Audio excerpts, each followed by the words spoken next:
জীবনে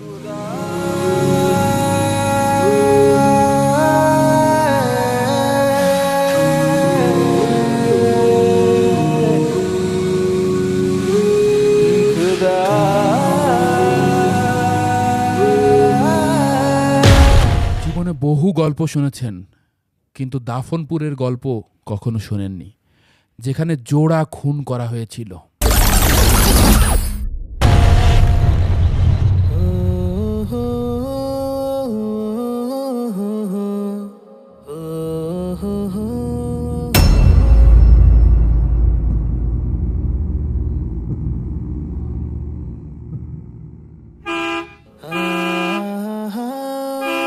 উস্তাদ ভাই সাইড হবে, যাত্রী নামার আছে।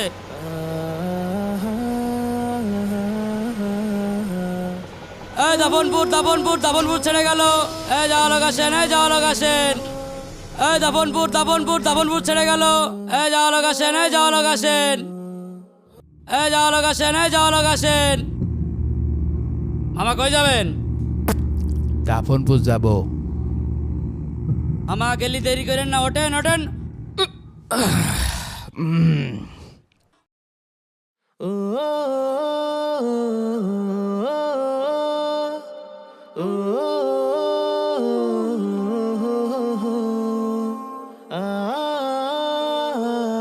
উস্তাদ গাড়ি বাড়ান, গাড়ি বাড়ান।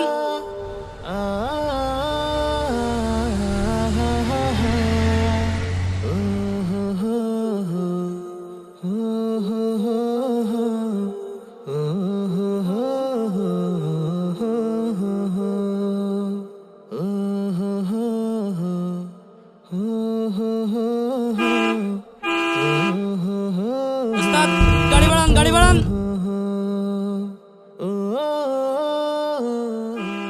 চাচা কই যাবেন? দেখি ভাড়াটা দেন তো। হরিণাকুণ্ড যাবো। চাচা হরিণাকুণ্ড 40 টাকা। সবাই সবার ভাড়া হাতে রাখেন।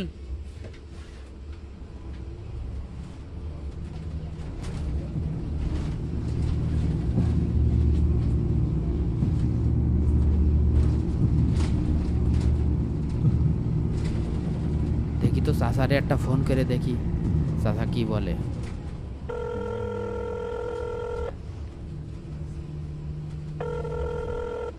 আসসালামু আলাইকুম। আমি তো বাসে উঠে পড়েছি, আর 20 মিনিটের ভিতরে পৌঁছে যাব। রান্না বান্না কি চুলাই দিলেন? সব রেডি ভাইজান, আমরা তো আপনার অপেক্ষায় আছি। আপনি এলেই আমরা খাওয়া শুরু করে দেব। ঠিক আছে। দাফনপুরের আগে যে 3 রাস্তার মোড় আছে না, ওই মোড়ে দেখা হবে নে। ঠিক আছে ভাইজান, দেখাও হবে, কথাও হবে। ফোন রাখছি। মামা কই যাবেন বলেন তো ঠিক করে। সফর তো অনেক লম্বা, যা শুরু আছে শেষ নেই। বাস তো দাফনপুর পর্যন্তই যাই মামা। আপনি কনে যাবেন ঠিক করে বলেন, আর ভাড়াটা দেন। এই নেন টাকা। আমি কিন্তু দাফনপুর পর্যন্তই যাব। দাফনপুর যাবেন এটা কলেই হয়, এত ঘোরাই পেঁচাই কর কি দরকার? আমার দাদি শখ করে আমার নাম রাখিছিল কালু, কিন্তু আমার চেহারা তো ফর্সা। তাও গ্রামের লোকজন আমার ডাকে কালু মিয়া কয়ে। ওই সেই ছোটবেলাতেই উল্টো হয়ে গেলাম। তারপর থেকে চাইলেও মুখ দিয়ে সোজা কথা বেরোয় না, উল্টোই বেরোয়। থাক মামা, এত গভীরই যাচ্ছি না। হুজুর আপনার ভাড়াটা দেন তো। ও হ্যাঁ, এই নিন আপনার ভাড়া। দেখি স্যার আপনার ভাড়াটা বের করেন। এই নাও। আচ্ছা আপনি কনে লাভবেন? চারাতলা নামবো। 500 টাকার নোট? স্যার 500 টাকার নোট তো ভাঙটি নেই। ভাঙটি লাগবে না, রেখে দাও তোমার কাছে। কি রে, 500 টাকা হেল্পারে দিল? লোকটাকে তো দেখে মনে হচ্ছে মামা সেই বড় লোক। এর নজরে রাখতে হবে। স্যার আপনি কনে থাকেন? আমি সৌদি আরবে থাকি। রিয়াদে আমার সোনার ব্যবসা আছে, আরও কিছু ব্যবসা বাণিজ্যের সাথে জড়িত আছি। যাক আলহামদুলিল্লাহ, আপনি আমার 500 টাকা দিলেন, আমি তো খুব সৌভাগ্যবান। আল্লাহ আপনার বাঁচায় রাখুক।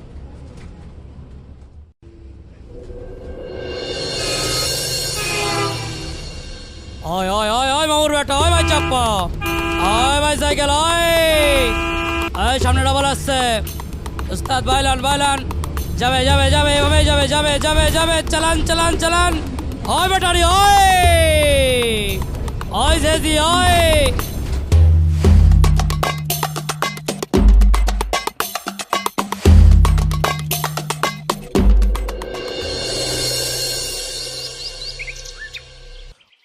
ও আব্বা, আজকে কি আমরা বাড়ি যাব না? আরে গাধা, আমরা কি বাড়ি যাওয়ার জন্য এখানে বসে আছি? তা তুমি না বলছিলে একটা ছোটখাটো কাজ করে বাড়ি যাবা? ও আব্বা, আজকে কি আবার ডাকাতে মাগাতে আসে নাকি? হট! সব জায়গায় কথা বলতে হয় নাকি? এই ছেলে তো দিন দিন গায়ে গতরেই বড় হচ্ছে। গাধার বাচ্চা কোথাকার। হ আব্বা, আমি গাধার বাচ্চা, তুমি গাধা, আর আমার আম্মা গাধি। দেখ, তুই যদি আর একটা কথা বলিস এই জায়গায় তোর পুঁতে ফেলবো। কাকা একটু খেয়াল রেখেন, আজান দিলেই কিন্তু বাস আসবে। হ্যাঁ হ্যাঁ, ওই তো মাইক থেকে আজান শোনা যাচ্ছে। কাকা ওই দেখেন দোকানে একটা লোক দেখা যাচ্ছে, সিগারেট খাচ্ছে, দেখে মনে হচ্ছে প্রশাসনের লোক, একটু খেয়াল রেখেন। হ্যাঁ হ্যাঁ, ওকে আমি আগেও দেখেছি, এই বাজারেই ঘোরাঘুরি করে। দেখলি প্রশাসনের লোক মনে হয়, কিন্তু ও তেমন কিছু না। তুই খালি খালি চাপ নিস নে। স্যার কেউ খাবা নাকি? শুইলেও কিন্তু বন্ধ করে দিচ্ছি। আমি এখন নামাজ পড়তে যাব।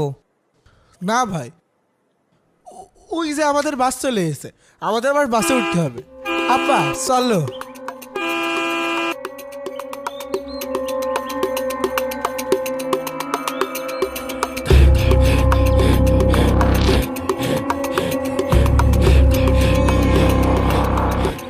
উস্তাদ স্লো স্লো স্লো। এই চৌরাস্তা চৌরাস্তা চৌরাস্তা নামানো গেটে আসেন।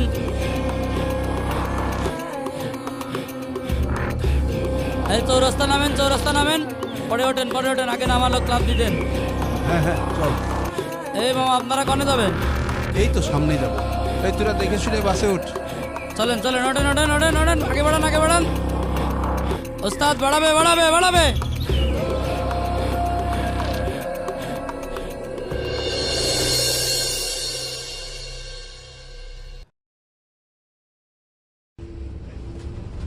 রান্না কত দূর? রান্না সব হয়ে গেছে, এখন শুধু খাওয়ার সময়টুকু বাকি। তাহলে আর দেরি করা ঠিক হবে না, সবাইকে হাত দিয়ে খেতে বসতে বলো। এই সবাই হাত দিয়ে রেডি হয়ে পড়ো। রেডি হবেন কেন? কোথায় যাবেন আপনারা? আপনারা কি জানেন না আল্লাহ তাআলা কোরআনে বলেছেন, ওয়ামা খলাকতুল জিন্না ওয়াল ইনসা ইল্লা লিয়াবুদুন। আমি জিন ও মানুষকে সৃষ্টি করেছি শুধুমাত্র আমার ইবাদতের জন্য। তাই আমাদের জীবনের উদ্দেশ্য হওয়া উচিত আল্লাহর ইবাদত করা। এই হুজুর, এত কথা বলেন কেন? আমরা কি আপনার কাছ থেকে কোরআন হাদিস শুনতে চেয়েছি? সব সময় এক ঘাট বেশি বোঝেন। এই যা, তুই যে ড্রাইভারকে সামলা। এই কোনো কথা হবে না, সোজা গাড়ি চালাবে। এই বাস কিন্তু এখন আমাকে দখলে, কেউ কিন্তু ধরার চেষ্টা করবি রে। এই বাস কিন্তু এখন আমাকে দখলে। হ্যাঁ ডাকাত, কালু ডাকাত।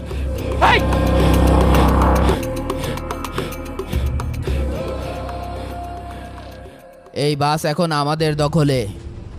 আপনাদের কাছে যা যা আছে, মোবাইল, টাকা, গহনা, সব ভালোই ভালো আমাদের দিয়ে দেন। কেউ যদি কোনো রকম হুঁশিয়ারি দেখানোর চেষ্টা করেছেন, সানডে মানডে ক্লোজ করে দেবো কিন্তু।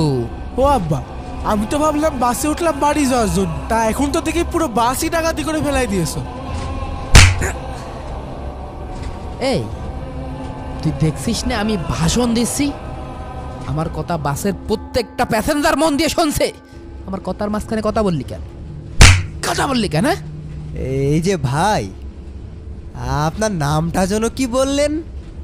আমার নাম কালু ডাকাত, নাম তো শোনাই হোগা। কিন্তু আপনি তো ফর্সা, পুরো দুধের মতো ফর্সা। আপনার নামটা কালু রাখছে কিডা? এই মিয়া চুপচাপ সিটি বসেন, তা নাহলে কিন্তু আপনার অবস্থা খারাপ করে ফেল দিবানে। এই দে, যার কাছে যা আছে সব দে। এই তোর মানি ব্যাগ দে, দে। এই তোর ফোনটা দে, দে। এই ওর বাটন ফোনটাও দে, আর তোর হাতের আংটি খুলে দে, দে। লা ইলাহা ইল্লা আনতা সুবহানাকা ইন্নী কুনতু মিনাজ জালিমিন, লা ইলাহা ইল্লা আনতা সুবহানাকা ইন্নী কুনতু মিনাজ জালিমিন। আল্লাহ, তুমি এই ডাকাতদের হাত থেকে আমাদের সকলকে রক্ষা করো। আল্লাহ, আমাদের সকলকে রক্ষা করো।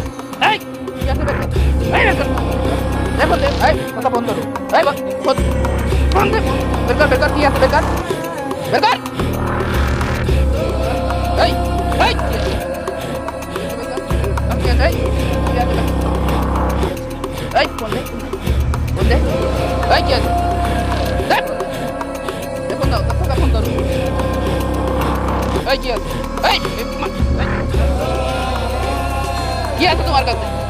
এ বুড়ের কাছে কিছুই নেই। এই বাস এখন আমাকে দখলে। কেউ যদি কোন রকম হুঁশিয়ারি করে একদম ফেলে ফেল দেবো কিন্তু। তোমরা যত চাও আল্লাহ ততই দিতে পারেন, কিন্তু সেদিনের কথা মনে রেখো, যেদিন আল্লাহ জিজ্ঞেস করবেন তখন কিন্তু পালিয়ে যাওয়ার কোনো রাস্তা থাকবে না। এখনকার চিন্তা এখন করছি, পরের চিন্তা পরে দেখা যাবে। চাচা, এই লোকটা হচ্ছে সৌদি আরবে স্বর্ণের ব্যবসা করে, এই লোকটাকে নিয়ে চল। আমি আবার কি করলাম? এত লোক থাকতে আবার আমার দিকে নজর, এই পরিচয় দিয়ে কি আবার বিপদেই পড়লাম কিনা?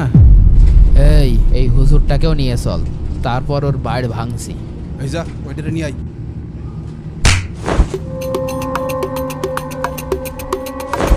এই ওঠ। চল দিদি, চল চল দিদি, চল। আপনারা শোনেন, আপনারা দাঁড়ান। আপনারা আল্লাহকে ভয় করেন, আপনারা কিন্তু কাজটা মোটেই ঠিক করছেন না। এই বাস সামনে থামা, আমরা নামবো। বেশি চালাকি করার চেষ্টা করবি না।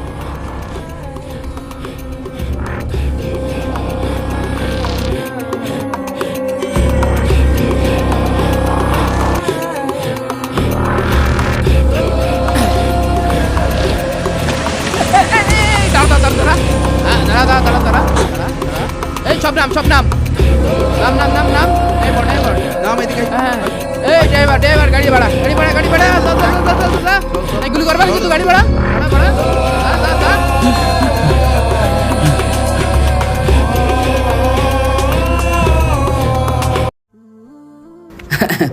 আসসালামু আলাইকুম। আমরা তো ইসলামিক নাটক বানাই, তো অনেক দিনই ভাই আছে যারা ব্যবসা করতেছে, তো তাদের প্রমোশন দরকার হয়। তো আপনারা অনেকেই যা হয়তো বা ভাবেন যে আকিব ভাই হয়তো বা স্পন্সরশিপের কাজ কম করে, তো আমি আসলে কমই করি, কিন্তু আসলে যেগুলো খুব ভালো মানের বিজনেস, যেগুলো আসলে প্রমোশন করা যায়, সেগুলোকে আসলে প্রমোশন করি। তো আপনারা যদি আপনাদের বিজনেসের কোনো প্রমোশন করাতে চান আমাকে দিয়ে, তো স্ক্রিনে দেওয়া যে নাম্বার আছে এখানে হচ্ছে কল করতে পারেন অথবা মেসেজ করতে পারেন। স্যার, আমাদের যেহেতু দর্শক অনেক পছন্দ করে, তো আমরা তো প্রমোশন করলে মানুষ একটা বিশ্বাস করে, কি বলেন? শুধু তারা মনে করে যে আমরা স্পন্সরের কাজ করি না বা আমরা কোনো প্রমোশন করি না, এটা তা নয়। আকিব আহমেদ যেটা বিশ্বাস করে যে হালাল বিজনেস, হালাল প্রোডাক্টের উপরে আমরা অবশ্যই স্পন্সরের কাজ করি, এবং সেটা এবং অনেক মানুষ বা দর্শক যারা আছে তারা আমাদের এই স্পন্সরের উপরে বা আমাদের এই প্রমোশনের উপরে আস্থা রাখে, বিশ্বাস রাখে। সেজন্য আমরা মনে করি যে আমরা কাজ করব হালাল প্রোডাক্টের উপরে, হালাল বিজনেসের উপরে আমরা কাজ করব। ইনশাআল্লাহ যাদের প্রয়োজন হয় প্রমোশন করার, অবশ্যই আমাদের স্ক্রিনে দেওয়া নাম্বারে যোগাযোগ করবেন। সাথে সাথে আকিব যে স্পন্সরের কাজটা নেবে 100% আপনারা বিশ্বাস রাখতে পারেন।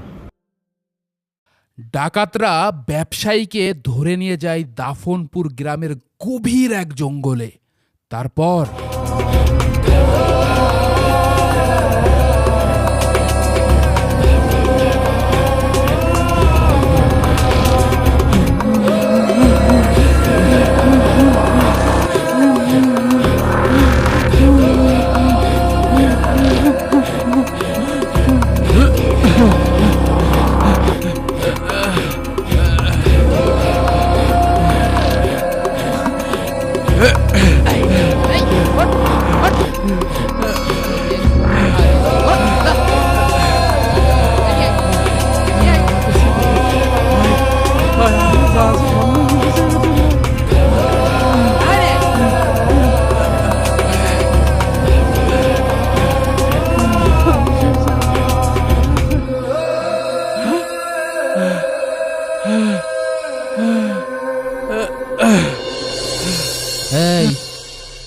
তোরা দেখ তো ওর ব্রিফকেসের ভিতরে কি কি আছে। উস্তাদ ব্যাগ তো অনেক ভারী। উস্তাদ ব্যাগে তো পাসওয়ার্ডে লক করা। তোর হাতে 10 সেকেন্ড সময় আছে। এই 10 সেকেন্ডের মধ্যে 4 সেকেন্ডে তুই বলবি এই ব্রিফকেসের পাসওয়ার্ড কত। 10, 9, 8, 7, 6, 5, 4। না মানে পাসওয়ার্ড 0215। উস্তাদ মাথা তো পুরোই নষ্ট, মালে মাল। আমাদের তো পুরো বাস ডাকাতি করার দরকার ছিল না, এই একটা ব্যাগ আনলি তো হয়ে যেত। তাহলে তো আজকের দিনটা আমাদের ঈদের দিন রে।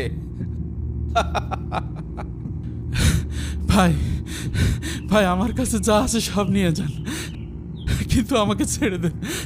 আমি যদি না থাকি তাহলে আমার পরিবার, আমার মেয়ে শেষ হয়ে যাবে। আমাকে ছেড়ে দেন ভাই, আমাকে ছেড়ে দেন। ব্যবসা করলি তুই আর সোনার মালিক হলাম আমরা। আচ্ছা যা, এই হারটা তোর বোর গলায় দিয়ে দেবো। আচ্ছা তোর মেয়ের বয়স কত রে?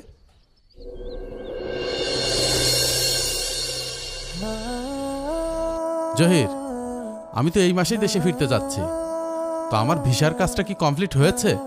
স্যার গতকাল আমি জজ অফিসে গিয়েছিলাম। স্যার আপনার পাসপোর্টের তো ম্যাচ শেষ হয়ে গেছে, সেটা রিনিউ করতে একটু সময় লাগবে। আশা করি 5-7 দিনের ভিতরে আমরা হাতে পেয়ে যাই। এখনো এত সময় লাগবে? তাহলে তো এই মাসে আমি দেশে ফিরতে পারছি না। না স্যার, আপনি এই মাসে দেশে ফিরতে পারবেন ইনশাল্লাহ। ঠিক আছে। আরেকটা বিষয় স্যার, দুবাই থেকে মালাবার গোল্ড অ্যান্ড ডায়মন্ডের যে চালানটা আসার কথা ছিল সেখানে সমস্যা হয়ে গেছে। ওদের লাইসেন্স নিয়ে একটু ঝামেলা চলছে স্যার।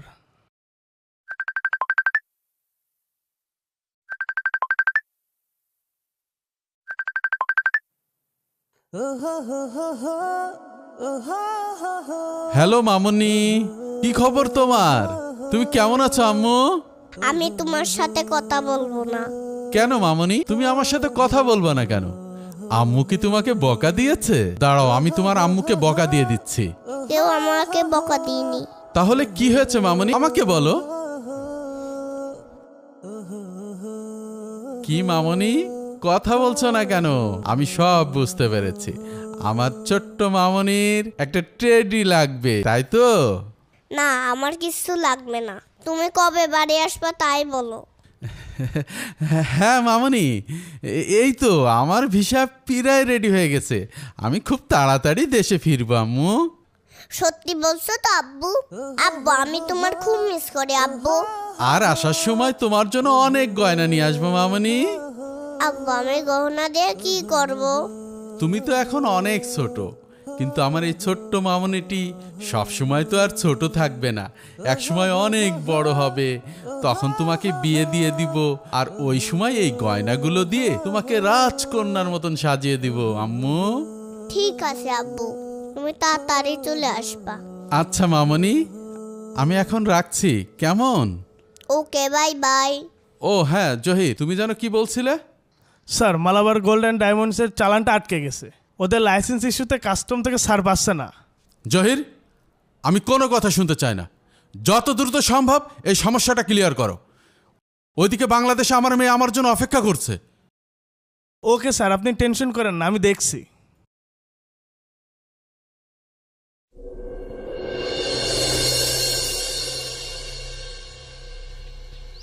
এই সোনাগুলো তো আমরা সব নিয়ে নিলাম, এখন তোর মেয়েকে কি দিবি? ভাইজান, ভাইজান আমার কিচ্ছু লাগবে না ভাইজান, আপনি শুধু আমার জীবনটা ভিক্ষা দেন ভাইজান, আমাকে একটু ছেড়ে দেন ভাইজান। আব্বু আমি তোমার খুব মিস করি আব্বু, তুমি তাড়াতাড়ি চলে আসবা। এই সোনা, এই লুটের মাল সব এখানেই থাকবে। কাফনের কাপড়ে পকেট থাকে না ভাই। আজকে তোমরা হাসাহাসি করছো, কালকে কবরে অন্ধকারে ঠিকই কান্নাকাটি করা লাগবে। কালু ভাই, এই হুজুরটা খুব বেশি বোঝে, মুখ খুললেই শুধু কোরআন হাদিসের কথা বলে। মনে হয় দুনিয়ার সব জ্ঞান ওনার কাছে, মালবানি তো কিছু নেই। এইটারে এখন কি করা যায় কন তো? এই এই, আপনার সমস্যা কি? আপনি হুজুর মানুষ বলে এখনো এখানে সোজা পায়ে দাঁড়িয়ে আছেন, তা না হলে আপনার লাশ পড়ে থাকতো ওই নর্দমায়। তুমি মারতে চাও, মারো, কিন্তু শোনো, আল্লাহর হুকুম ছাড়া একটা পাতা নড়ে না। আর আমি তো মানুষ, আমার জীবন, আমার মৃত্যু সব তার হাতে। আল্লাহ যদি না চান তাহলে তুমি আমার কিচ্ছু করতে পারবে না, কারণ তুমি শুধু একজন ডাকাত। তুমি বড় জোর আমার উপর জুলুম করতে পারবে, কিন্তু আমার রূহ কাটতে পারবে না। শুনে রাখো, আজ আমি শহীদ হব, আর তোমার হাত রক্তে রাঙাবে। আর ওই হাতই কাল কিয়ামতের মাঠে তোমার বিপক্ষে সাক্ষী দিবে। তখন তোমাকে কে বাঁচাবে? কালু ভাই, এইটার এখন কি করব? এর মুখ তো থামে না। উস্তাদ, আমাদের তো মাল নেওয়া শেষ, এই দুইজনা ছেড়ে দিই, না হলে যদি কেউ দেখে ফেলে আমরা ফেসে যাবানে। ছেড়ে দেব? কিন্তু এখানে না, এদের ছাড়তে হবে এমন জায়গায় যেখান থেকে কেউ আর ফিরতে পারে না। এই জঙ্গলে ওদের কোনো কবর করা লাগবে না, ওদের কবর হবে মাটির তলায়, জীবন্ত। এই যা, তোরা সব ব্যবস্থা কর।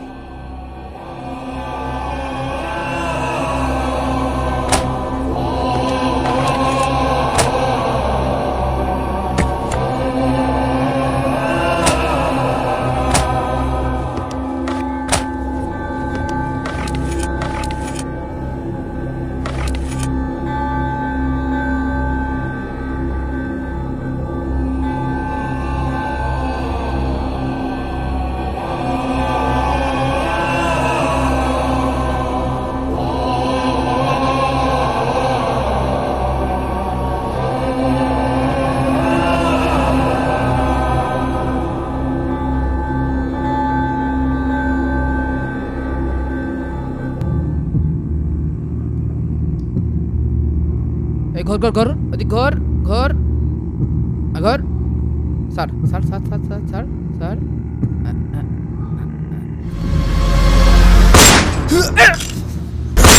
লা ইলাহা ইল্লাল্লাহ মুহাম্মাদুর রাসূলুল্লাহ। মাটি দিয়ে দে।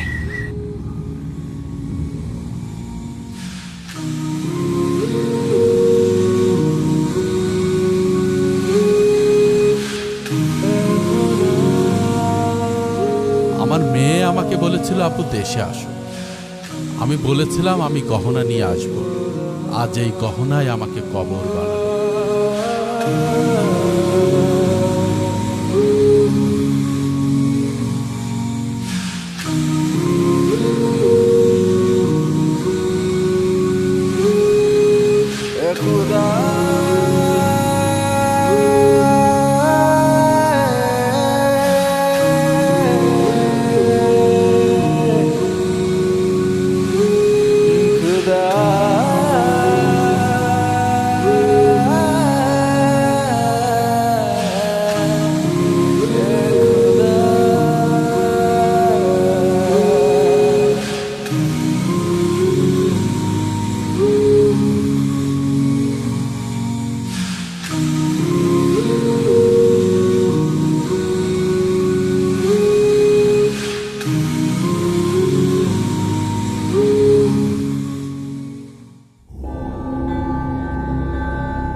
ব্যবসায়ীর কি হলো?